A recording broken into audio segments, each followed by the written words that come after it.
नमस्कार दोस्तों, मेरा नाम है शशिकांत पंडित और आपका स्वागत है मूनस्टोन क्लासेस में। तो इस पर्टिकुलर वीडियो में हम क्लास 10th की फिजिक्स की chapter number 12 that is science की चैप्टर नंबर 12 इलेक्ट्रिसिटी से रिलेटेड जो इम्पोर्टेंट क्वेश्चन एंड आंसर्स है, न्यूमेरिकल्स है, वो हम इस पार्ट में समझेंगे और सॉल्व भी करेंगे। तो ये इस चैप्टर की थर्ड पार्ट है। इससे जो पहले दो पार्ट्स है उसमें मैंने इलेक्ट्रिसिटी के सारे कंसेप्ट्स को क्लियर किए हैं। तो अगर आप थियोरेटिकल पोर्शन नहीं देखे हैं तो ज़रूर उसे देख लीजिए, आपको क्लैरिटी आएगी। और इस वीडियो को अंत तक ज़रूर देखिएगा और बहुत सारे क्वेश्चंस सॉल्व करेंगे। तो इसलिए आप कॉपी पेन लेकर रेडी हो जाइए और जैसे जैसे क्वेश्चंस आएंगे आप उसको वीडियो को पॉज करके भी आप खुद से सॉल्व कर सकते हैं और मेरे से आंसर मैच कर सकते हैं। ठीक है, तो लेट्स स्टार्ट इट। सबसे पहला क्वेश्चन देखते हैं कि name a device that you can use to maintain a potential difference between the ends of a conductor. तो ये काइंड ऑफ सिमिलर क्वेश्चन है, एनसीईआरटी बुक में सब ऐसा क्वेश्चन दिया गया था। Explain the process by which device does so. ठीक है, तो वो कौन सा डिवाइस है जो कि पोटेंशियल डिफरेंस जो है मेंटेन करने में हेल्प करता है कंडक्टर्स के बोथ एंड में। तो ऑब्वियसली वो क्या होगा, वो सेल होगा। ठीक है, अ सेल और ए बैटरी। ठीक है, तो सेल और बैटरी में आपको पता ही है कि डिफरेंस क्या है। तो कॉम्बिनेशन ऑफ, जैसे कि इसको क्या कहेंगे, दिस इज अ सेल। ठीक है, इसमें पॉजिटिव और नेगेटिव है। जब ऐसे दो या दो से अधिक होंगे तब हम उसको कहेंगे बैटरी। ठीक है, तो इसको हम लोग बैटरी कहेंगे और इसको हम लोग सेल कहेंगे।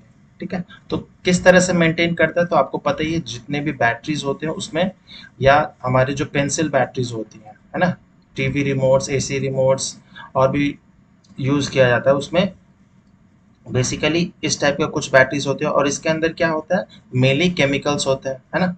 एल्यूमिनियम क्लोराइड, जिंक की कोटिंग होती है और भी बहुत कुछ इसमें केमिकल्स प्रेजेंट होते हैं। तो वही यही केमिकल एनर्जी जो है वो इलेक्ट्रिसिटी जनरेट करती है और पोटेंशियल डिफरेंस को मेंटेन करने में हेल्प करती है। The chemical reaction within a cell generates the potential difference across the terminal of the cell even when no current is drawn from it, है ना।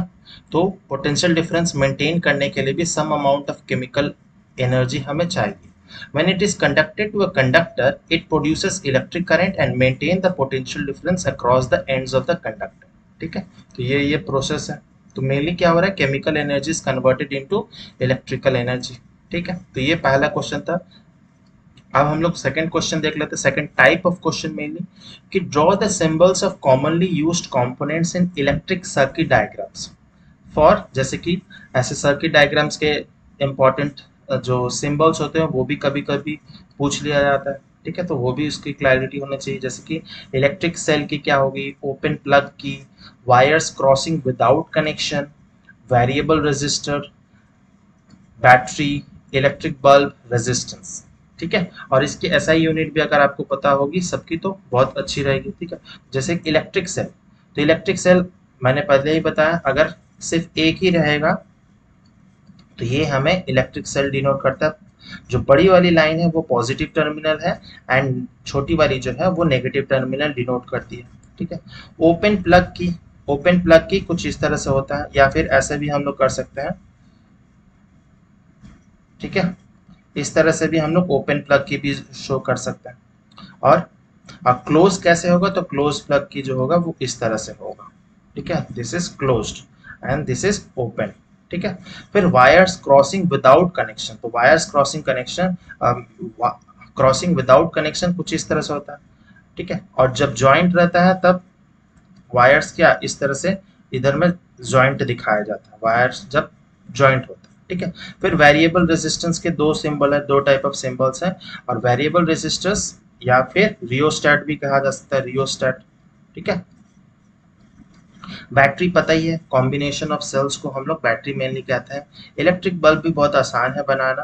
ठीक है, इस तरह से आप बना सकते हैं, तो ये इलेक्ट्रिक बल्ब डिनोट करता है। ठीक है, और रेजिस्टेंस भी, ये भी आसान है। ठीक है, तो ये भी 1 मार्क्स या हाफ मार्क्स ईच के ऐसे भी दिया जा सकता है। ठीक है, बहुत इजी है, लेकिन बहुत पर इजी ही क्वेश्चंस हम लोग गलती करते हैं, तो ऐसे क्वेश्चंस भी आप प्रैक्टिस कर लीजिएगा। मैं हर टाइप ऑफ क्वेश्चंस आपको दिखा देता हूँ कि इस टाइप ऑफ क्वेश्चंस आने के चांसेस रहते हैं। और ये प्रीवियस बोर्ड्स एग्जाम्स में ऐसे क्वेश्चंस आए हैं, इसीलिए मैं वैसे क्वेश्चन को फ्रेम कर किया हूँ। ठीक है, नेक्स्ट क्वेश्चन, थर्ड क्वेश्चन पे मूव करते हैं। क्वेश्चन नंबर थर्ड क्या कहता है कि a student plot VI graphs for the 3 samples of nichrome wire with resistance R1, R2 and R3. Choose from the following the statement that holds true for this graph.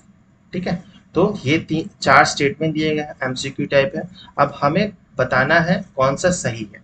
ठीक है, तो आई we का graph, इससे हम लोग क्या, या we आई का ग्राफ से क्या कंक्लूड करते हैं, तो वी आई हम लोग ने ओम्स लॉ में पढ़ा था that voltage is directly proportional to the electric current, है ना, इज डायरेक्टली प्रोपोर्शनल, तो V is equal to I R, so here R is V upon I।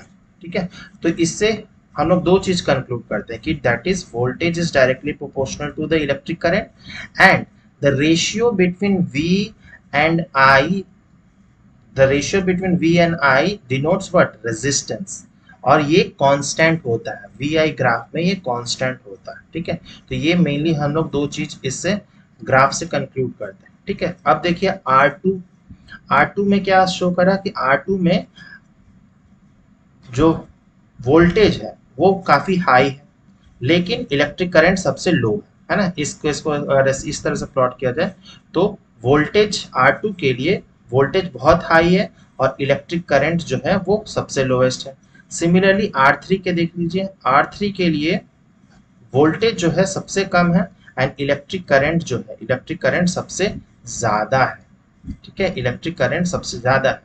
तो रेजिस्टेंस क्या होता है, रेजिस्टेंस तो डायरेक्टली प्रोपोर्शनल टू वोल्टेज है ना, और inversely proportional to electric current. ठीक है, तो जिसमें ज्यादा करंट होगा उसका रेजिस्टेंस कम होगा। ठीक है, तो ऑब्वियसली कौन सा इक्वेशन सही होगा, तो ऑप्शन नंबर डी जो है वो सही होगा। क्यों, क्योंकि R2 में इलेक्ट्रिक करंट सबसे लोएस्ट, ठीक है, फिर R1 में, फिर R3 में। ठीक है, तो R2 का जो रेजिस्टेंस होगा सबसे ज्यादा होगा, देन R1, देन R3।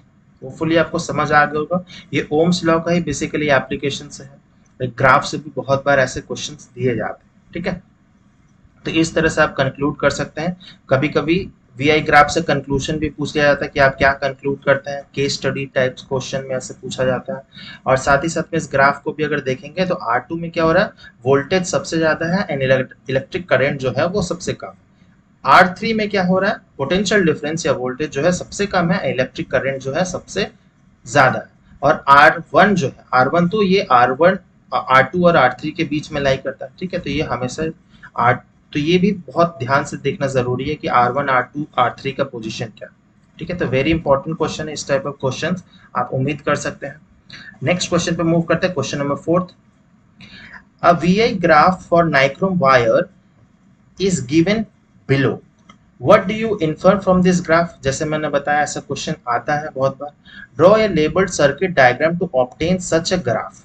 ठीक है, तो इस ग्राफ से अगेन हम लोग क्या कंक्लूड करते हैं, VI graph से, that is potential difference is directly proportional to the electric current flowing through the conductor, and second thing is that the VI ratio, V by I का जो ratio है is constant,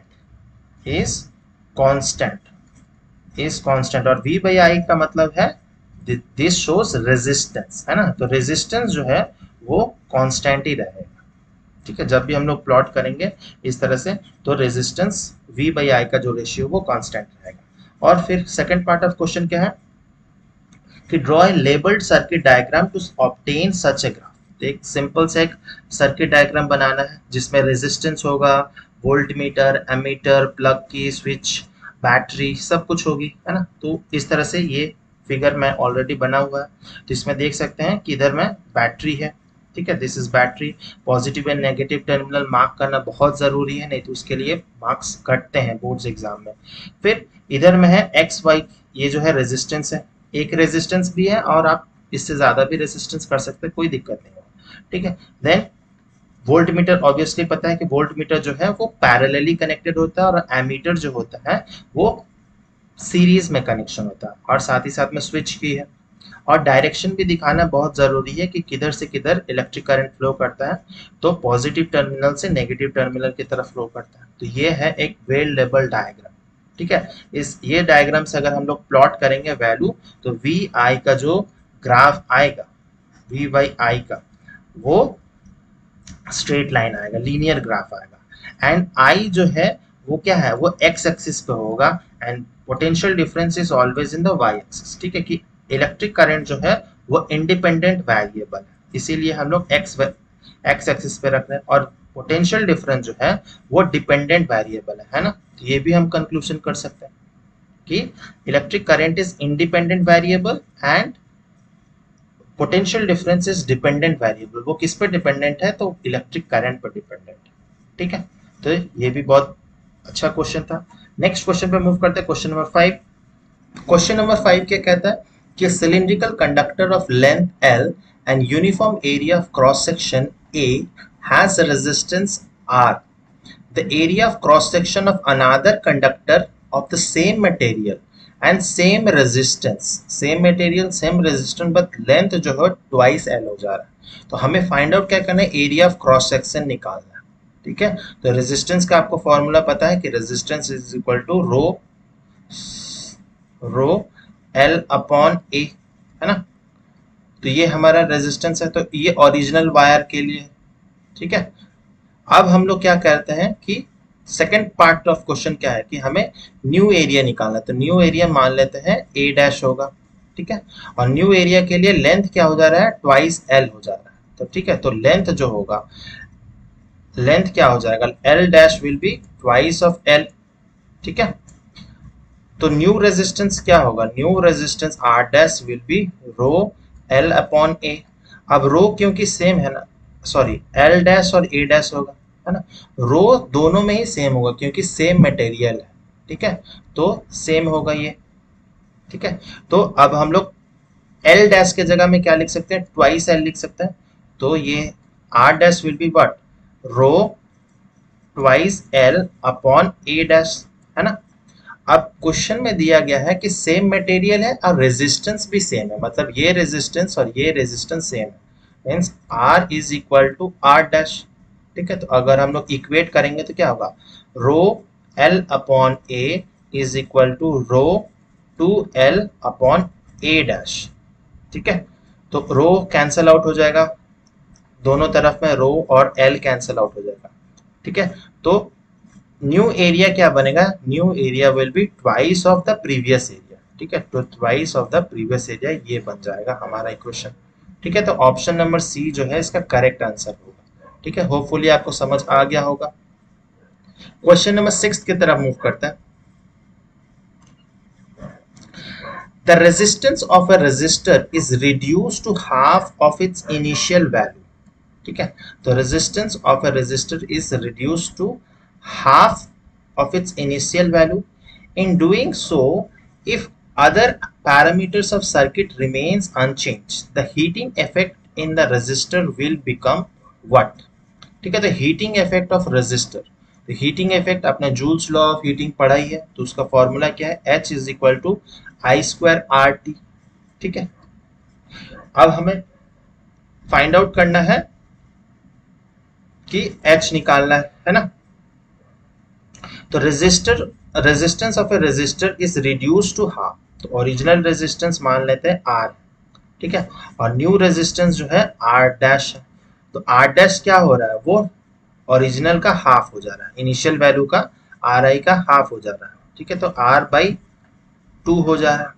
ठीक है, in doing so other parameters जो है वो same ही रह रहे हैं। ठीक है, अदर पैरामीटर्स जो है सेम है, मतलब यहाँ पर इलेक्ट्रिक करंट आई है तो यहाँ पर भी आई है, टाइम जो है यहाँ पर भी टी है तो इधर में भी टी है।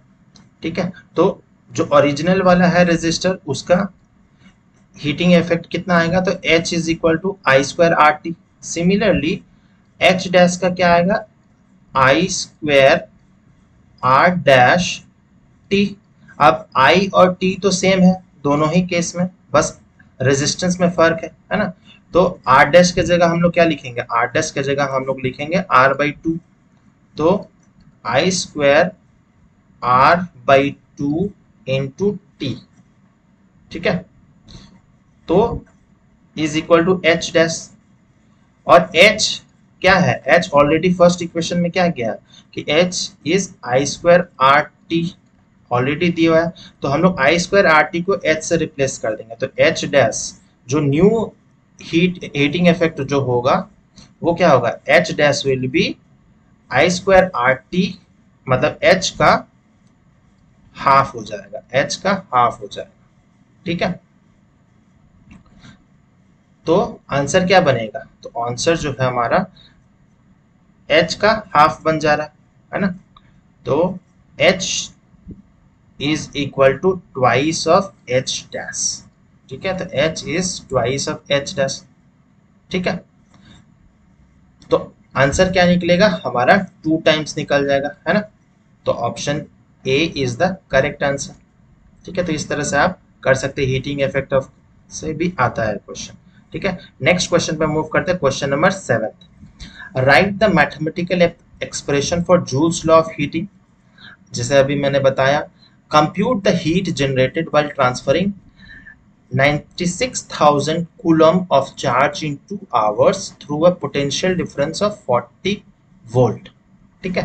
तो सबसे पहला पार्ट क्वेश्चन का क्या है कि जूल्स लॉ ऑफ हीटिंग क्या होता है, तो joules law of heating implies that the heat produced in a resistor, ठीक है, तो heat produced in a resistor जो है वो क्या है, directly proportional to the square of the current for a given resistance, है ना, तो H is heat is directly proportional to the square of the current is directly proportional to the second है resistance, ठीक है, and third is time, ठीक है, तो time for which the current flows through the resistor, ठीक है। तो ये अब इस तीनों को ही कुल मिलाकर क्या आ जाएगा, H is equal to I square R T, ठीक है, तो यही है हमारा जूल्स लॉ ऑफ हीटिंग, ठीक है। तो सेकेंड पार्ट ऑफ क्वेश्चन क्या है, तो कंप्यूट द हीट जनरेटेड, ठीक है, हीट जनरेटेड हमें बताना है क्या क्या दिया गया है, ये देख लीजिए, Q दिया गया है ना, Q दे दिया गया है, दैट इज 96,000 कूलम, साथ ही साथ में टाइम दे दिया गया है 2 आवर्स, ठीक है, तो 2 आवर्स को हम लोग को सेकंड में कन्वर्ट कर लेना है, क्योंकि टाइम का ऐसा यूनिट क्या होता है, सेकंड्स में होता है, तो 2 आवर को सेकंड्स में करेंगे तो 7200 सेकंड्स हो जाएंगे। फिर तीसरा दिया है पोटेंशियल डिफरेंस दे दिया गया है, ठीक है, पोटेंशियल डिफरेंस 40 वोल्ट दिया गया, तो हमें हीट निकालना, हीट जनरेटेड, तो वही फॉर्मूला लगेगा H is equal to I square R T, ठीक है, लेकिन यहाँ पे तो I नहीं दिया गया, अब हमें I निकालना पड़ेगा, रेजिस्टेंस निकालना पड़ेगा, है ना, तो उसके लिए हम लोग को क्या करना पड़ेगा, सबसे पहले हमें I का मतलब क्या होता है, I is equal to electric current is equal to Q by T होता है ना, I is equal to Q by T, और रेजिस्टेंस क्या होता है, तो रेजिस्टेंस क्या होता है, तो हम लोग ने पढ़ा था, जैसे कि V is equal to I R, ये ओम्स लॉ में पढ़ा था, तो resistance is what, resistance is V upon I, ठीक है, तो ऑलरेडी I का मतलब क्या है, I is Q by T, ठीक है, तो रेजिस्टेंस क्या बनेगा, R is equal to V upon I के जगह हम लोग क्या लिख देंगे, Q बाई टी, है ना, तो Q बाई टी, तो T नीचे है तो ये ऊपर चल जाएगा, तो रेजिस्टेंस क्या हो जाएगा, resistance will be R is equal to V T by Q बन जाएगा, ठीक है, ये रेजिस्टेंस हो गया, ये I हो गया, और T तो ऑलरेडी दिया गया, तो अब तीनों को हम लोग लिखेंगे, तो आई स्क्वायर मतलब क्या हो जाएगा, Q square by T square, R क्या होगा, R इज इक्वल टू, ये पुट करेंगे we T by Q, that is we T by Q, ठीक है, एंड T ऑलरेडी दिया है तो T लिख देंगे। अब देखिए T इंटू टी स्क्वायर हो जाएगा, डिनोमिनेटर में भी टी स्क्वायर है तो ये कैंसल आउट हो जाएगा, ठीक है, और ऊपर में क्या होगा, क्यू स्क्वायर है और नीचे क्यू है तो स्क्वायर हट जाएगा, बचेगा क्यू, तो बच क्या रहा है, सिर्फ Q इंटू वी, तो हम लोग को हीट जनरेटेड क्या होगा, हीट जनरेटेड का फॉर्मूला क्या आ जाएगा, V इंटू क्यू, तो सिंपली V इंटू क्यू हम लोग मल्टीप्लाई करेंगे, दैट इज 40 इंटू 96,000, तो हमारा जूल में आंसर निकल जाएगा, ठीक है, तो निकल रहा है कितना, 3.84 10 टू द पावर 6 जूल, ठीक है। तो इसको अगर हम लोग मेगा जूल में कन्वर्ट करेंगे तो वन वन मेगा जूल मतलब 10⁶ जूल होता है। ठीक है, तो ये तो पता ही है। तो इस तरह से हम लोग ये क्वेश्चन को भी सॉल्व करेंगे। ठीक है, तो इसमें क्या था, ना आई दिया गया था ना रेजिस्टेंस दिया गया था, फिर भी हम लोग हीट जनरेटेड निकाल सकते हैं। तो ये फॉर्मूला अगर आपको पता होगा इलेक्ट्रिक करंट का, रेजिस्टेंस का, तो आप इजीली इसको सॉल्व कर सकते हैं। ठीक है, वेरी वेरी इंपॉर्टेंट क्वेश्चन है। नेक्स्ट क्वेश्चन की तरफ मूव करेंगे। Question number 8, list 3 factors on which the resistance of a conductor depends. और ये भी बताना है कि right the SI unit of resistivity. तो वो 3 फैक्टर कौन से हैं जिस पे रेजिस्टेंस डिपेंड करता है। तो सबसे पहला है लेंथ ऑफ द कंडक्टर। ठीक है, तो लेंथ ऑफ द कंडक्टर पे डिपेंड करता है। तो किस तरह से डिपेंड करता है, तो डायरेक्टली डिपेंडेंट है। ठीक है, तो अगर लेंथ ऑफ द कंडक्टर जितना ज्यादा रहेगा रेजिस्टेंस भी उतना ही ज्यादा रहेगा। ठीक है, तो पहला जो हो गया वो लेंथ ऑफ द कंडक्टर हो गया। सेकंड किस पर डिपेंड करता है, सेकंड डिपेंड करता है area of cross sectional area पे डिपेंड करता है ऑफ द कंडक्टर। और वो किस तरह से डिपेंडेंट है, तो इनवर्सली डिपेंडेंट है। ठीक है, R is inversely dependent to cross sectional area. तो मतलब क्या हो गया कि रेजिस्टेंस का वैल्यू ज्यादा होगा जब एरिया, क्रॉस सेक्शनल एरिया कम होगा, या फिर वाइस वर्सा रेजिस्टेंस लो होगा जब एरिया, क्रॉस सेक्शनल एरिया ज्यादा होगा। ठीक है, तो ये दोनों ही केस होता है रेजिस्टेंस का जो रिलेशन है with the cross sectional area. और तीसरा किस पे डिपेंड करता है, तो तीसरा जो है वो नेचर ऑफ द कंडक्टर पे। ठीक है, तो कंडक्टर पे डिपेंड करता है वो कौन सा टाइप ऑफ कंडक्टर है। गुड कंडक्टर जैसे कि क्या वो सिल्वर है या कॉपर है, किस टाइप का है, या फिर कोई अलॉय है जैसे नाइक्रोम हो गया। ठीक है, नाइक्रोम या फिर प्लास्टिक, रबर, क्योंकि वो सब इंसुलेटर्स है। तो कंडक्टर्स पे भी, नेचर पे भी डिपेंड करता है। ठीक है, तो ये मेनली 3 चीजों पे डिपेंड करता है। और एसआई यूनिट ऑफ रेसिस्टिविटी क्या होगा, वेरी इंपॉर्टेंट है रेसिस्टिविटी। तो आपको पता ही है resistance R is equal to rho L upon A. ठीक है, तो रो क्या हो जाएगा, rho will be, resistivity will be R into A upon L. ठीक है, अब रेजिस्टेंस का ऐसा यूनिट क्या है, तो ओम है ना। एरिया का क्या होता है, तो मीटर स्क्वायर होता है। और लेंथ का क्या होता है, तो मीटर होता है। तो मीटर और मीटर स्क्वायर में ये मीटर स्क्वायर हट जाएगा, बचेगा क्या, ये बचेगा ओम मीटर। तो रेसिस्टिविटी का ऐसा यूनिट क्या होगा, ओम मीटर। ठीक है, तो इस तरह से आप आराम से इसको सॉल्व कर सकते हैं। तो आपको याद करने की जरूरत नहीं है, बस अगर ये फॉर्मूला आपको पता है तो आप आसानी से सबका निकाल सकते हैं।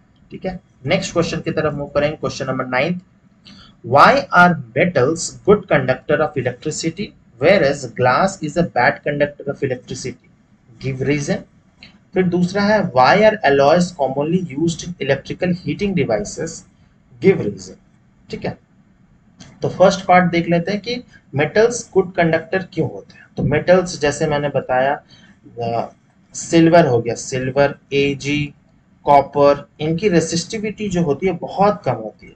इनकी रेसिस्टिविटी 10⁸ टू 10⁻12 तक रेंज करता है ओम मीटर। ठीक है, उनकी रेसिस्टिविटी बहुत कम होती है। आपको एनसीईआरटी बुक में वो टेबल दिया गया है जिसमें सिल्वर, कॉपर की रेसिस्टिविटी बहुत कम होती है। वेयरएस तो रेजिस्ट क्या होगा, तो रेजिस्टेंस, क्योंकि रेजिस्टेंस जो है फॉर्मूला क्या है, रो एल अपॉन ए। ठीक है, तो रेजिस्टिविटी जितनी कम होगी, तो रेजिस्टिविटी जितनी कम होगी रेजिस्टेंस भी उतना ही कम होगा। और रेजिस्टेंस कम होगा तो इलेक्ट्रिक करंट ज्यादा फ्लो करेगा, तो वो एक अच्छा कंडक्टर होगा, है ना। तो low resistivity means low resistance, and low resistance means more electric current is conducting through the wire, है ना। तो ये रीजन है। वेरस जो नॉन मेटल्स होते हैं या फिर जैसे कि रबर, प्लास्टिक, ये सब जो होते हैं उसमें रेसिस्टिविटी जो है बहुत हाई होती है। और रेसिस्टिविटी अगर हाई होगी तो रेजिस्टेंस हाई होगा, और रेजिस्टेंस हाई होगा तो electric current flowing through the conductor will be low. ठीक है, तो वो ज्यादा इलेक्ट्रिसिटी कंडक्ट नहीं कराते। तो आप इस तरह से भी आप एक्सप्लेन कर सकते हैं। ठीक है, तो अगर फॉर्मूला के साथ भी एक्सप्लेन करेंगे तो वो ज्यादा अट्रैक्टिव रहता है। और अगर वैल्यूज भी आपको पता है तो वेल एंड गुड। ठीक है। जैसे नॉन मेटल्स, प्लास्टिक, रबर की जो होती है बैड कंडक्ट जो होते हैं कंडक्टर्स, उनकी रेसिस्टिविटी बहुत हाई होती है, 10⁻+12 ओम मीटर के आसपास होती है ना। और इसकी क्या है, माइनस में होती है। तो सिल्वर कॉपर जो है सबसे बेस्ट कंडक्टर्स होते हैं। अब दूसरा पार्ट ऑफ क्वेश्चन देखते हैं, why are alloys commonly used in electrical heating devices. Electrical heating devices में क्यों यूज होता है, तो बहुत सारे रीजंस हैं। तो एक एलॉय जो होता है क्या होता है, वो एक होमोजीनियस मिक्सचर है किसके बीच में, तो एक मेटल प्लस नॉन मेटल का भी हो सकता है, या फिर वो मेटल प्लस मेटल का हो सकता है, या फिर नॉन मेटल का भी एलॉय जो है होमोजीनियस मिक्सचर है। तो ऑब्वियसली जो इंडिविजुअल मेटल्स हैं उनसे वो ज्यादा स्ट्रांग होता है, एलॉय जो होता है वो बहुत ज्यादा स्ट्रांग होता है, उसकी केमिकल कंपोजिशन डिफरेंट हो जाती है। ठीक है। और इलेक्ट्रिकल हीटिंग डिवाइसेस जैसे कि इलेक्ट्रिक हीटर, टोस्टर, आयरन हो गया, इलेक्ट्रिक आयरन, उसमें क्यों यूज किया जाता है, क्योंकि अलॉयज की रेसिस्टिविटी हायर होती है। ठीक है। मेटल्स के कंपैरिजन में अलॉयज की रेसिस्टिविटी हायर होती है। ठीक है। तो higher resistivity means higher the resistance. ठीक है। फिर साथ ही साथ में alloys do not get oxidize और बर्न रेडिली। ठीक है। तो वो बर्न या ऑक्सीडाइज बहुत आसानी से नहीं होता, क्योंकि मैंने बताया कि मेटल जो है होमोजीनियस मिक्सचर है। ठीक है। तो उसकी कॉम्पोजिशन, केमिकल कॉम्पोजिशन डिफरेंट हो जाती है और वो इजीली ऑक्सीडाइज नहीं होती है, even at high temperature also. ठीक है। तो यही रीजन है अलॉय का यूज करने का। ठीक है। वेरी इंपॉर्टेंट क्वेश्चन है। नेक्स्ट क्वेश्चन पे मूव करते हैं, question number 10। Two lamps, one rated 100 watt 220 volt and the other 60 watt 220 volt, are connected in parallel to electric main supply.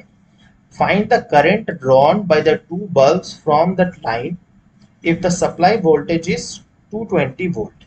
ठीक है। तो हमें करंट फाइंड आउट करना है। ठीक है। तो इलेक्ट्रिक करंट फाइंड आउट करना है। तो सबसे पहले हमें वही फॉर्मूला लगाना है, कौन सा, जैसे हम लोग जूल्स लॉ है हीटिंग में पढ़े थे, power means what, power is equal to V into I. ये तो आप फॉर्मूला पढ़े ही होंगे। Power, potential difference into electric current. ठीक है। तो यहां से हम लोग आई निकाल सकते हैं। आई क्या हो जाएगा, that will be P by V. तो फर्स्ट के लिए, फर्स्ट लैम्प के लिए उसको हम लोग मान लेते हैं आई वन। ठीक है। तो पावर कितना दिया गया है, तो 100 वाट है। ठीक है। और वोल्टेज कितना है, तो 220 वोल्ट है। तो हमारा I1 कितना निकला, तो 4.54 निकला एम्पियर। ठीक है। सिमिलरली I2 क्या हो जाएगा, I2 will be 60 what, 60 what by 220 volt, क्योंकि जब पैरेलल में कनेक्शन होता है तो पोटेंशियल डिफरेंस, वोल्टेज जो होता है वो सेम ही रहता है। ठीक है। ये तो आपने पढ़ा ही होगा, 220 वोल्ट ही रहेगा। तो I2 कितना निकला, तो 0.273 एम्पियर निकल गया। ठीक है। 0.273 एम्पियर निकल गया।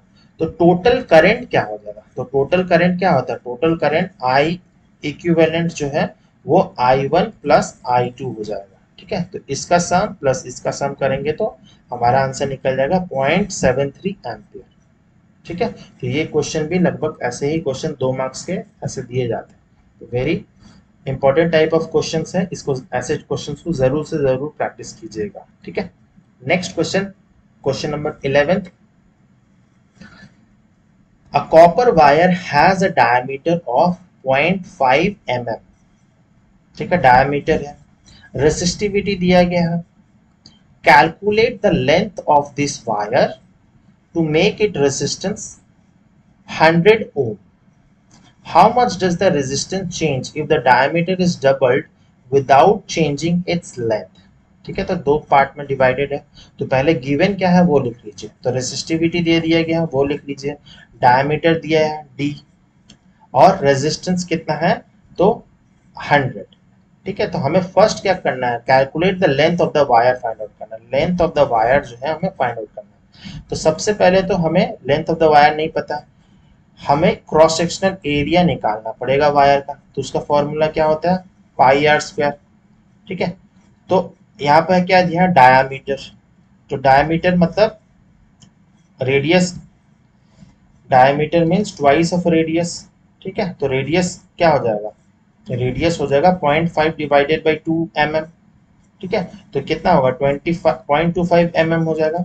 तो इस 0.25 mm को SI यूनिट में कन्वर्ट करना पड़ेगा, मतलब मीटर में कन्वर्ट करना पड़ेगा।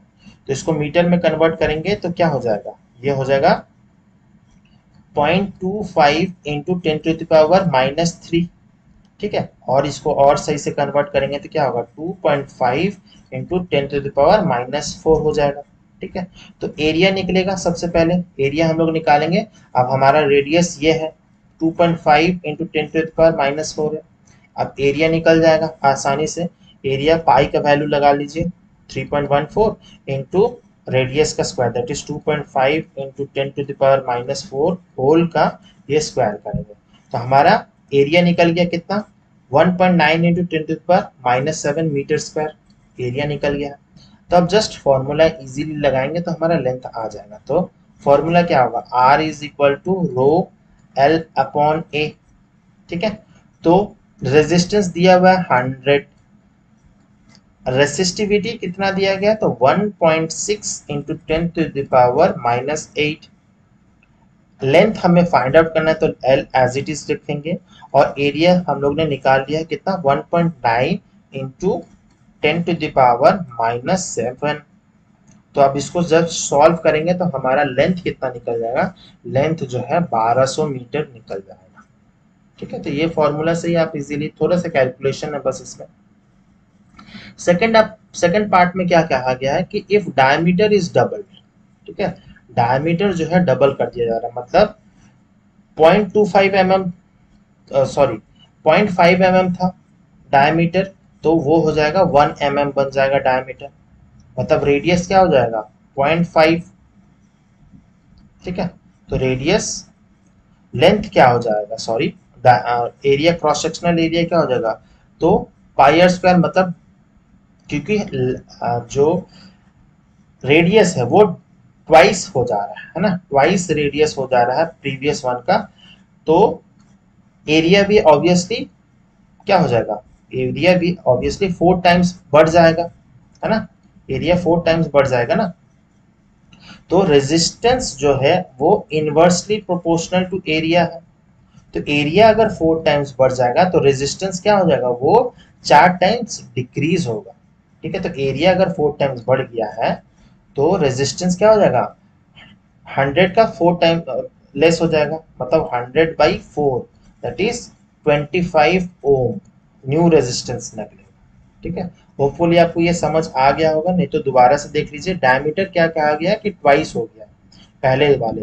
ठीक है, तो डायमीटर जो है हमारा 2.5 इंटू 10⁻⁻4 जो है इसके ट्वाइस हो गया। ठीक है, तो एरिया क्या होगा, जैसे ये एरिया हम लोग निकाले 1.9 इंटू 10⁻�7, तो ये जस्ट ट्वाइस हो जाएगा। ट्वाइस क्यों, ट्वाइस नहीं होगा सॉरी, ये 4 टाइम्स हो जाएगा, क्योंकि यहाँ पर πr² फॉर्मूला है, तो r का स्क्वायर होगा तो मतलब 4 टाइम्स एरिया हो जाएगा, और अगर एरिया 4 टाइम्स होगा तो रेजिस्टेंस क्या होगा 4 टाइम्स कम हो जाएगा। ठीक है, तो इसीलिए 100/4 दैट इज 25 ओम बनेगा आंसर। नेक्स्ट क्वेश्चन पर मूव करते हैं, question number 12। A wire has a resistance of 16 ohm. It is melted and drawn into a wire of half its original length. ठीक है, calculate the resistance of the new wire. What is the percentage change in its resistance? Very important question है। पहले given क्या है वो लिख लीजिए। Resistance दिया गया है 16 ओम। ठीक है, melted and drawn into a wire half of its original length. Original length मान लीजिए, ओरिजिनल लेंथ जो L है। ठीक है, अब उसको मेल्ट कर दिया गया है और उसका लेंथ जो है हाफ बना दिएगा, तो न्यू लेंथ क्या होगा L', ये हमारा न्यू हो गया और ये ओरिजिनल है। ठीक है, तो new length L' will be L का हाफ, L/2 हो जाएगा। ठीक है, तो न्यू रेजिस्टेंस, तो इसके लिए रेजिस्टेंस क्या होगा, रेजिस्टेंस जो होगा rho is equal to L/L, rho L/A। अब इसके लिए क्या हो जाएगा, रो L/2A हो जाएगा। ठीक है, L/2A हो जाएगा, है ना, तो L/2A हो गया लेंथ।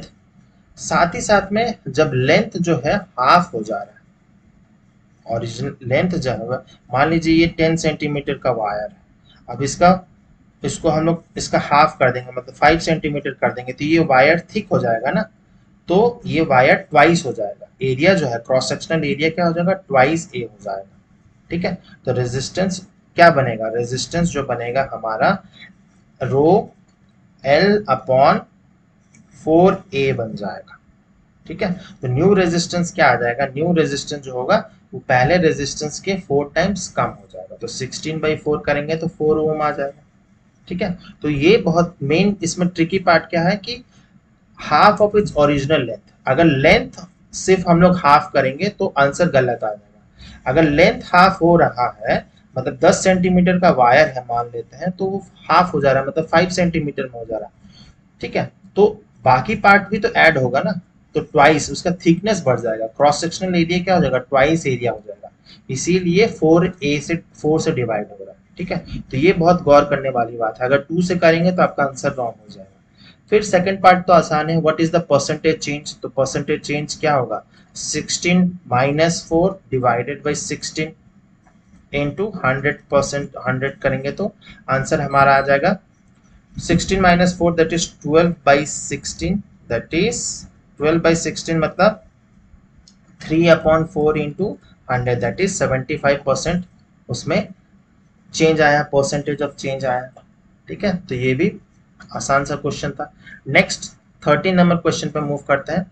क्या क्वेश्चन दिया गया है कि define power and state is SI unit. तो पावर आपको पता ही है, power is what, power is defined as the rate at which electrical energy is dissipated, या हम लोग मैकेनिक्स में पढ़ चुके हैं कि power means rate of doing work. ठीक है, power means rate of doing work, rate of doing work, मतलब P is equal to what, W/T, है ना, यही पावर होता है। लेकिन हमें इलेक्ट्रिकल एनर्जी के कंसेप्ट में पढ़ना है पावर, तो power is defined as the rate at which electrical energy is dissipated और consumed in a electric circuit. और इसका ऐसा यूनिट क्या है, तो फॉर्मूला आपको पता है, P is equal to VI। अब ये P is equal to VI कैसे आया है, अगर आप नहीं देखे हैं या नहीं समझ आया है आपको, तो आप पार्ट 2 जरूर देखिएगा, उसमें मैंने जब जूल्स लॉ ऑफ हीटिंग को समझा रहा था तो उसमें बहुत डिटेल में समझाया, तो आपको उसका लिंक जो है आपको डिस्क्रिप्शन बॉक्स में मिल जाएगा, आप वहां से देख सकते हैं। तो P is equal to V into I, तो पावर का ऐसा यूनिट क्या हो जाएगा, पावर का ऐसा यूनिट हो जाएगा, V क्या होता है, means V means what, potential difference, इसका होता है ऑब्वियसली वोल्ट होता है, और I means electric current, I का क्या होता है ऐसा यूनिट, तो एम्पियर होता है। तो पावर, इलेक्ट्रिकल पावर का ऐसा यूनिट क्या हो जाएगा, वोल्ट इंटू एमीटर। ठीक है, सॉरी, वोल्ट इंटू एम्पियर। तो 1 watt is equal to 1 volt into 1 ampere. ठीक है, तो 1 वोल्ट एम्पियर जो है वो ऐसा यूनिट हो जाएगा। तो आप अगर वोल्ट एम्पियर नहीं याद है तो आप इसको सिंपली वॉट की तरफ भी याद रख सकते हो, वॉट या कैपिटल लेटर W भी लिख देंगे तो ऐसा यूनिट माना जाएगा वो। ठीक है, तो ऐसा यूनिट ऑफ इलेक्ट्रिकल पावर जो है वो है वॉट। ठीक है, it is the power consumed, कभी कभी क्वेश्चन में पूछा जाता है कि 1 वाट पावर क्या होता है, तो 1 watt power means the power consumed by a device which carries 1 ampere of current when operated at a potential difference of 1 volt। जब 1 वोल्ट पोटेंशियल डिफरेंस है और 1 वोल्ट इलेक्ट्रिक करंट है, तब हम लोग कहेंगे 1 watt power. Second part of question क्या है, a torch bulb is rated as 5 volt and 500 milliampere. ठीक है, मिली एम्पियर, तो वोल्टेज दे दिया गया है, मीन्स पोटेंशियल डिफरेंस दे दिया गया है 5 वोल्ट एंड इलेक्ट्रिक करंट दे दिया गया 500 मिली एम्पियर। ठीक है, तो इसको मिली एम्पियर को एम्पियर में कन्वर्ट करना पड़ेगा, तो ऑब्वियसली कन्वर्सन आपको पता होगा, तो 500 क्या हो जाएगा, 0.5 एम्पियर हो जाएगा। ठीक है, 0.5, तो पावर क्या है हमें कैलकुलेट करना, पावर क्या है, रेजिस्टेंस क्या है, और एनर्जी कंज्यूम फॉर 2.5 आवर्स के लिए।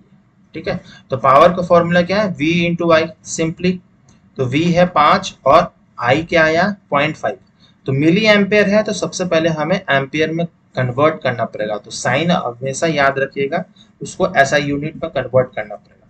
तो 5 इंटू 0.5 करेंगे तो 2.5 वॉट आ जाएगा। सिमिलरली रेजिस्टेंस क्या आएगा, तो रेजिस्टेंस का फॉर्मूला क्या है, P is equal to V I है ना। और हम लोग ने पढ़ा है कि V is equal to I R Ohm's law में। तो V के जगह हम लोग क्या लिखेंगे, आई आर। तो P क्या हो जाएगा, P will be I R into I, that is I square R हो जाएगा P का मतलब, ठीक है, आई स्क्वायर आर हो जाएगा। तो हम लोग रेजिस्टेंस निकाल सकते हैं, ठीक है। तो रेजिस्टेंस भी आराम से निकल जाएगा, ठीक है। 10 ओम जो है हमारा रेजिस्टेंस निकल जाएगा, ठीक है। फिर तीसरा दिया गया एनर्जी कंज्यूम्ड। एनर्जी कंज्यूम्ड कितने टाइम के लिए, तो 2.5 आवर्स के लिए, ठीक है। तो एनर्जी कंज्यूम्ड, तो एनर्जी मींस व्हाट, कितने टाइम के लिए वो पावर कंज्यूम हुआ। तो सिंपली एनर्जी का फॉर्मूला क्या है, P इंटू टी। तो टाइम को भी 2.5 आवर्स को हम लोग को पहले सेकेंड्स में कन्वर्ट करना पड़ेगा, ठीक है, ऐसा यूनिट में कन्वर्ट करना पड़ेगा। फिर जाके एनर्जी कंज्यूम्ड आराम से निकल जाएगा, 2.5 इंटू 9000 करेंगे तो 2.25 इंटू 10⁴ जूल, ठीक है। या फिर इसको हम लोग वॉट आवर में भी कन्वर्ट कर सकते हैं। तो अकॉर्डिंग टू द क्वेश्चंस हमें जूल पे भी रख सकते थे या वॉट आवर करना कोई ज़रूरी नहीं था, ठीक है। तो ये ऐसे क्वेश्चंस बहुत आते हैं, ठीक है। तो ये वेरी वेरी इंपॉर्टेंट क्वेश्चन था। इस टाइप ऑफ क्वेश्चंस ऐसे 5 मार्क्स 4 मार्क्स के ऐसे क्वेश्चन जरूर आते हैं। नेक्स्ट क्वेश्चन, क्वेश्चन नंबर 14 देखते हैं। 3 resistors of 10 ohm, 15 ohm, 5 ohm are connected in parallel. Find their equivalent resistance. तो ये बहुत बहुत आसान क्वेश्चन है कि तीनों ही 5 ओम, 10 और 15 जो है वो पैरेलल में कनेक्टेड है। तो पैरेलल में हम लोग ने पढ़ा ही था कि 1 R P is equal to what, 1 by R one plus 1 by R two plus 1 by R three, है ना, रेसिप्रोकल। तो इक्विवेलेंट रेजिस्टेंस पैरेलल में क्या होगा, 1 बाई आर वन मतलब 1 by 10 plus 1 by 15 plus 1 by 5। LCM करेंगे तो क्या आ जाएगा, 10 15 और 5 का 30 आ जाएगा, है ना। और इधर में ऊपर में क्या होगा, 3 प्लस 2 प्लस 6, तो 5 plus 6 11, 11 by 30 is equal to 1 by R P. तो R P is what, R P resistance in parallel with 30 by 11 ohm. तो 30 by 11 that is 2.73 ohm answer आएगा। बहुत आसान से क्वेश्चन है, 1 मार्क्स के ऐसे क्वेश्चन आ सकते हैं, ठीक है। नेक्स्ट क्वेश्चन, क्वेश्चन नंबर 15 देखते हैं। List the advantages of connecting electrical devices in parallel with an electrical source instead of connecting them in series, ठीक है। तो ये क्वेश्चंस तो ऑब्वियसली आपको पता ही होगा, मैंने जब थ्योरी पढ़ा रहा था उसमें बताया ही था। सीरीज वर्सेस पैरेलल, तो किसके पैरेलल की क्या एडवांटेजेस है ओवर द सीरीज, ठीक है। तो जैसे कि पहला क्या होगा कि when number of electrical devices are connected in parallel each device gets the same potential difference, ठीक है। तो नंबर ऑफ इलेक्ट्रिकल डिवाइसेस है, उसको इलेक्ट्रिक करंट की नीड अलग अलग होती है, ठीक है। जैसे कि एक इलेक्ट्रिक बल्ब की नीड, इलेक्ट्रिक करंट अलग होगी इन कंपैरिजन टू एक इलेक्ट्रिक टोस्टर या इलेक्ट्रिक हीटर, है ना। बट पैरेलल कनेक्शन जब होता है, पैरेलल जब कनेक्शन होता है तो पोटेंशियल डिफरेंस जो है वो सेम रहता है, ठीक है, सेम रहता है, बट इलेक्ट्रिक करंट उसमें वेरी करता है, ठीक है। तो ये होता है, ठीक है। तो अकॉर्डिंग टू द रेजिस्टेंस वो वेरी करता है as provided by the battery and keeps working even the other devices fail। तो ये पैरेलल में कनेक्शन करने का ये फायदा है, इसीलिए हमारे जो डोमेस्टिक पर्पस के लिए हम लोग इलेक्ट्रिसिटी कंज्यूम करते हैं घरों में या ऑफिस में, उसमें क्या होता है, पैरेलल कनेक्शन होता है। मतलब अगर एक डिवाइस फेल भी हो जाती है तो बाकी डिवाइसेस काम करती है, और अगर सीरीज में होगी तो क्या होगा, एक डिवाइस फेल करेगी तो बाकी सब सीरीज वाइज सब फेल कर जाएंगे, ठीक है। इसीलिए हम लोग पैरेलल कनेक्शन कहते हैं। This is not so in case of the devices connected in series, because when one device fails, the circuit is broken and all devices stop working। तो ये एक एडवांटेज है of parallel over the series, ठीक है। Second क्या है, parallel circuit is helpful when each device has different resistance and requires different current, है ना। तो इसमें करंट डिफरेंट होने पे, रेजिस्टेंस डिफरेंट होने पे पैरेलल कनेक्शन ज्यादा हेल्पफुल है, बजाय सीरीज में क्या होगा, सीरीज में इलेक्ट्रिकल करंट जो होगा वो सेम ही रहता सारे ही डिवाइसेस के लिए। ऐसा तो पॉसिबल नहीं है ना, क्योंकि सबका अलग अलग रिक्वायरमेंट है।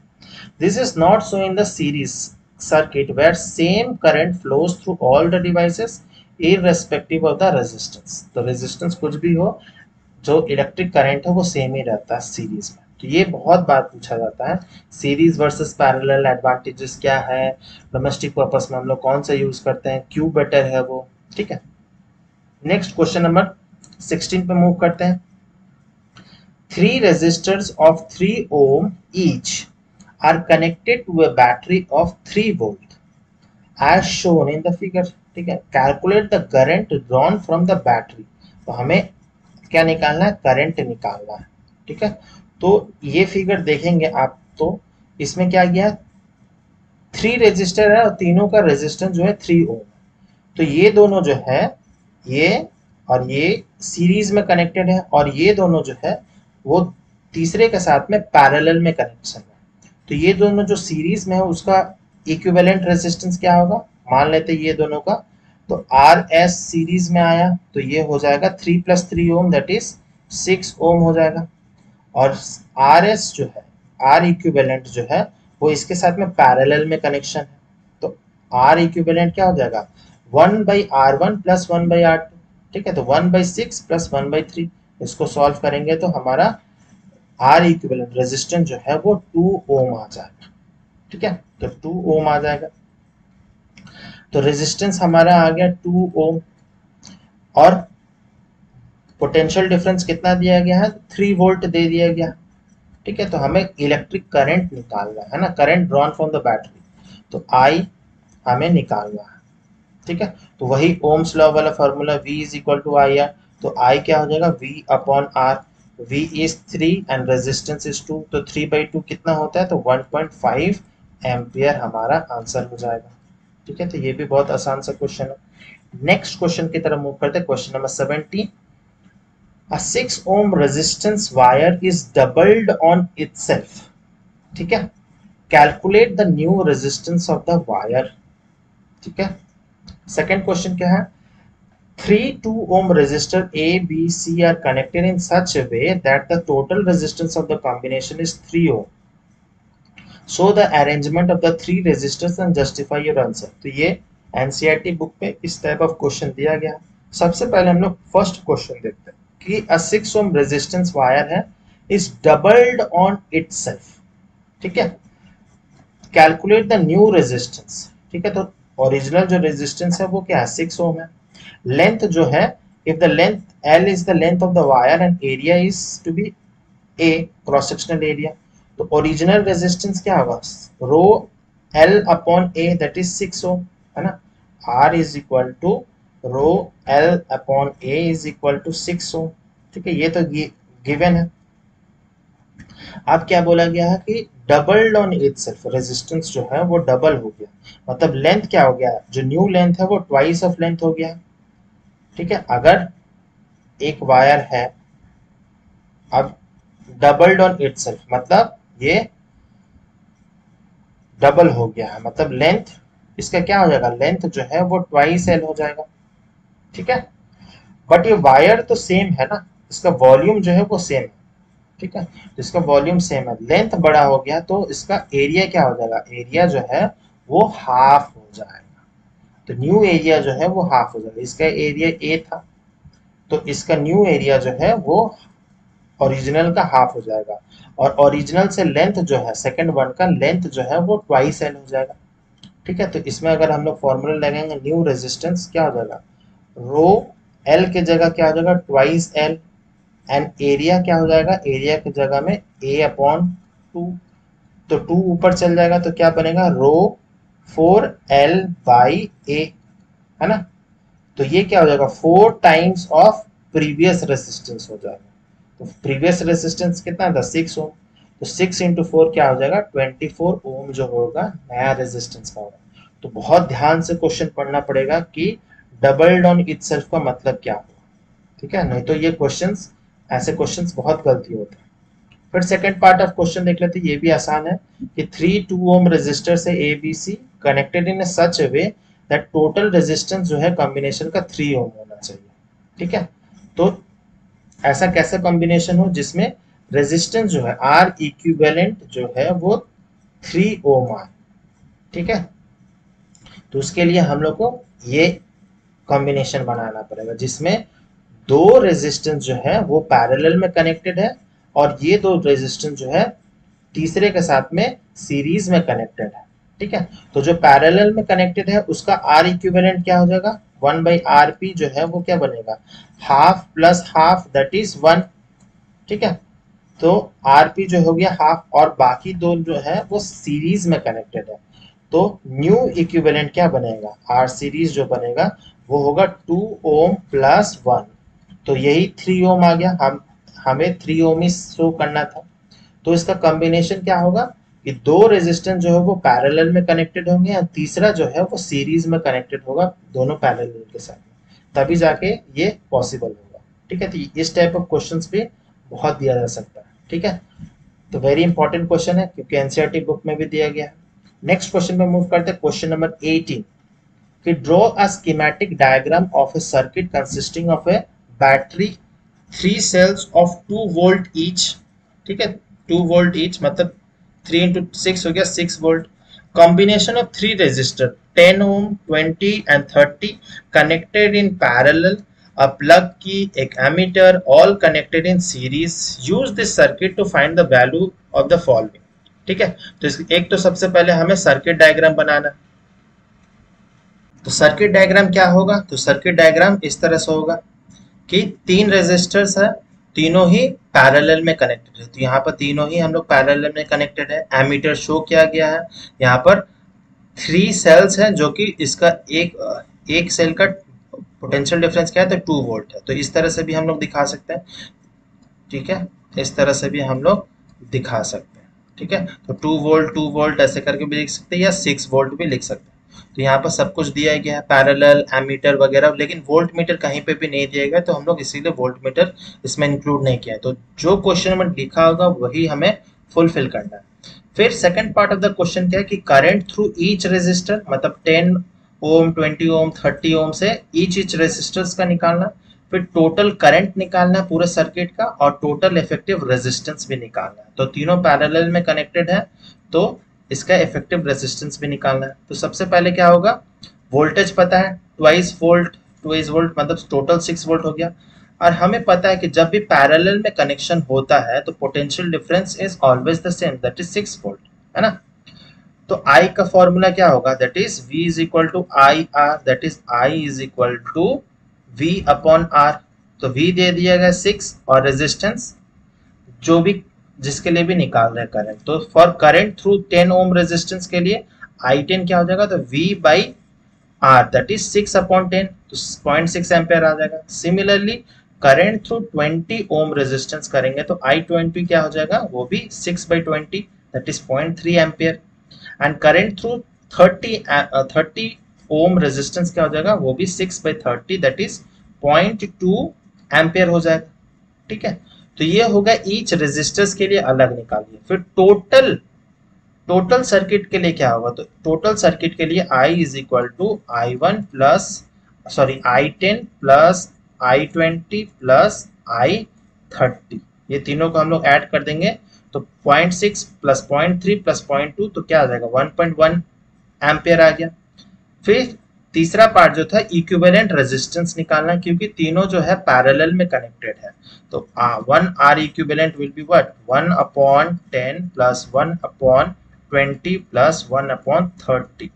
तो इसको अगर सॉल्व करेंगे तो 11/60। ठीक है, तो R इक्विवेलेंट क्या हो जाएगा 60 अपॉन 11 हमारा ओम में आ जाएगा पूरे सर्किट के लिए। ठीक है, तो आप इस तरह से सॉल्व कर सकते हैं। क्वेश्चन नंबर 19 देखते हैं कि state one difference between kilowatt and kilowatt hour, express 1 kilowatt hour in joules. ठीक है, तो वेरी इंपॉर्टेंट क्वेश्चन है। फिर a bulb is rated 5 volt 500 milliampere, calculate the rated power and resistance bulb it when it glows. ठीक है, तो first part of question क्या है कि किलोवाट और किलोवाट आवर में डिफरेंस क्या है। तो kilowatt means what, power consumption कितना हो रहा है। ठीक है, तो पावर कंजम्पशन कितना हो रहा है उसका मेनली होता है यूनिट किलोवाट।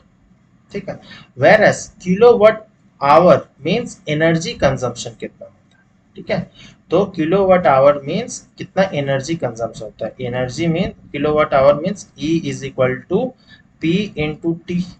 ठीक है, P into T, whereas kilowatt hours means what, power consumption, that is P। तो ये डिफरेंस है। फिर कन्वर्ट करना है कि 1 किलोवाट आवर इन जूल्स में करना है। तो 1 kilowatt hour means what, 1 kilowatt hour means 1000 watt into hour. अब आवर को भी हम लोग को सेकंड में कन्वर्ट करना पड़ेगा, तो 1000 इंटू 3600 सेकेंड्स। अब इसको मल्टीप्लाई करेंगे तो क्या होगा, तो 3.6 इंटू 10⁻6 जूल आ जाएगा, है ना। या फिर हम लोग इसको लिख सकते हैं 3.6 मेगा जूल भी लिख सकते हैं। ठीक है, सेकंड क्वेश्चन क्या है कि bulb is rated as 5 volt and 500 milliampere. ठीक है, तो वोल्ट दे दिया गया है, इलेक्ट्रिक करंट दे दिया गया है, उसको मिली एम्पियर को एम्पियर में कन्वर्ट कर लेना है। हमें फिर बताना है रेटेड पावर और रेजिस्टेंस निकालना है। तो पावर आसानी से निकल जाएगा, 5 इंटू 0.5 दैट इज 2.5 आ गया। अब रेजिस्टेंस निकालना है। ठीक है, तो रेजिस्टेंस क्या होगा, तो ओम्स लॉ निकालेंगे तो V is equal to I R, sorry V is equal to I R, तो resistance will be V upon I. तो V कितना दिया है, तो 5 दिया हुआ था, है ना, तो 5 डिवाइडेड बाई I कितना आया, तो इलेक्ट्रिक करंट भी दिया हुआ है 0.5 एम्पियर, तो 5 डिवाइडेड बाई 0.5 कितना आया था, तो 10 ओम रेजिस्टेंस हमारा आंसर होगा। ठीक है, तो इस तरह से भी हम इस क्वेश्चन को डील कर सकते हैं। बहुत आसान आसान क्वेश्चन है, लेकिन हाँ आपके कंसेप्ट क्लियर होंगे तो आपको आसान लगेगा, कंसेप्ट क्लियर नहीं होंगे तो इजी इजी क्वेश्चन भी आप नहीं सॉल्व कर पाएंगे। ठीक है, नेक्स्ट 20 नंबर क्वेश्चन देखते हैं कि draw A circuit diagram for a circuit consisting of a battery of 5 cells of 2 volt each, a 5 ohm resistor, a 10 ohm resistor, a 15 ohm resistor, an ammeter, a plug key, all connected in series कहा गया है। तो बहुत ध्यान से पढ़िए। Also connect a voltmeter to record the potential difference across 15 ohm resistor। तो ये भी बहुत ध्यान से रखिएगा, सारा जो रेजिस्टर है वो सीरीज में कनेक्टेड है, लेकिन वोल्ट मीटर हमें शो करना है जो कि 15 ओम रेजिस्टर के साथ कनेक्टेड है। ठीक है, तो सबसे पहले तो डायग्राम बनाना, इलेक्ट्रिक सर्किट डायग्राम, फिर कैलकुलेट करना है क्या, electric current passing through the above circuit diagram. ठीक है, इलेक्ट्रिक करंट निकालना है और potential difference across 5 ohm resistors when the key is closed. ठीक है, तो 5 ओम रेजिस्टर के साथ निकालना है। तो रेजिस्टर्स कौन कौन से हैं, 5, 10 और 15, और बैटरी क्या कौन सा है, तो 5 है ईच 2 वोल्ट का, मतलब टोटल बैटरी का वोल्टेज कितना हो जाएगा, 2 इंटू 5 दैट इज 10 वोल्ट हो गया, है ना। और सीरीज में कनेक्शन है तो इस तरह से होगा, 5 ohm resistance, 10 ohm resistance and 15 ohm resistance. Ammeter series में कनेक्टेड है, स्विच की है, और इधर 5 ऐसे सेल्स लगे हुए हैं 2 वोल्ट के। और जो वोल्ट मीटर है वो सिर्फ 15 ओम रेजिस्टेंस के साथ पैरेलली कनेक्टेड है, पूरे के साथ कनेक्टेड नहीं है। ठीक है, तो ये हमारा सर्किट डायग्राम हो गया। फिर इलेक्ट्रिक करंट जो है हमें निकालना है। ठीक है, तो इलेक्ट्रिक करंट निकालना है तो इसके लिए हमें पहले दो चीज निकालना होगा। तो टोटल पोटेंशियल डिफरेंस क्या होगा, 5 इंटू 2 10 वोल्ट आ गया। इक्विवेलेंट रेजिस्टेंस क्या होगा, सिंपली क्योंकि सीरीज में कनेक्शन है तो 5 प्लस 10 15 प्लस 15 30। ठीक है, तो 10 30 निकल गया। अब हम लोग इलेक्ट्रिक करंट निकालेंगे। इलेक्ट्रिक करंट क्या होगा, I is equal to V upon R. तो V कितना है, 10 है, रेजिस्टेंस कितना आया 30, तो इलेक्ट्रिक करंट क्या आएगा 1/3 एम्पियर हो जाएगा। इलेक्ट्रिक करंट जो है 1/3 एम्पियर हो जाएगा। ठीक है, तो इलेक्ट्रिक करंट निकल गया। अब पोटेंशियल अक्रॉस 5 ओम रेजिस्टर, तो पोटेंशियल अक्रॉस 5 ओम रेजिस्टर क्या होगा, तो V1 विल बी I, क्योंकि सीरीज कनेक्शन है तो इलेक्ट्रिक करंट तो सेम ही रहेगा, कांस्टेंट रहेगा, 1/3 ही रहेगा। और रेजिस्टेंस 1 क्या है, रेजिस्टेंस 1 है 5 ओम, तो पोटेंशियल क्या हो जाएगा, I की जगह हम लोग लिखेंगे 1/3 एंड रेजिस्टेंस 1 मीन्स 5 ओम। ठीक है, तो क्या हो जाएगा आंसर, 5/3 वोल्ट। 5/3 वोल्ट मतलब 1.67 वोल्ट। ठीक है, तो ये हमारा आंसर होगा। ठीक है, तो इस टाइप ऑफ क्वेश्चंस भी बहुत आते हैं, तो ऐसे क्वेश्चंस बहुत प्रैक्टिस करने पड़ेंगे। तो जैसे भी जितने टाइप्स ऑफ क्वेश्चन मैं दिए हैं आपको, हमें प्रैक्टिस करना बहुत ज़रूरी है, बहुत पॉसिबल है आने का। साथ ही साथ में जो एनसीईआरटी बुक्स में क्वेश्चन दिए हैं वो भी आप सॉल्व कर लीजिए। अगर कोई डाउट हो, कुछ समझ नहीं आया, तो आप मुझसे बिल्कुल कमेंट सेक्शन में पूछ सकते हैं। अगर पसंद आया वीडियो तो लाइक कीजिए, दोस्तों के साथ शेयर कीजिए, जितना शेयर करेंगे उतना बेनिफिट होगा मेरे लिए और आपके लिए भी। सब्सक्राइब नहीं किया तो सब्सक्राइब ज़रूर कर लीजिए, नोटिफिकेशन पाने के लिए बेल आइकन को ज़रूर हिट कीजिएगा। एंड इंस्टाग्राम पे भी आप मुझसे जुड़ सकते हैं। मिलते हैं नेक्स्ट वीडियो में एक नए चैप्टर के साथ में। टिल देन बाय बाय, जय हिंद।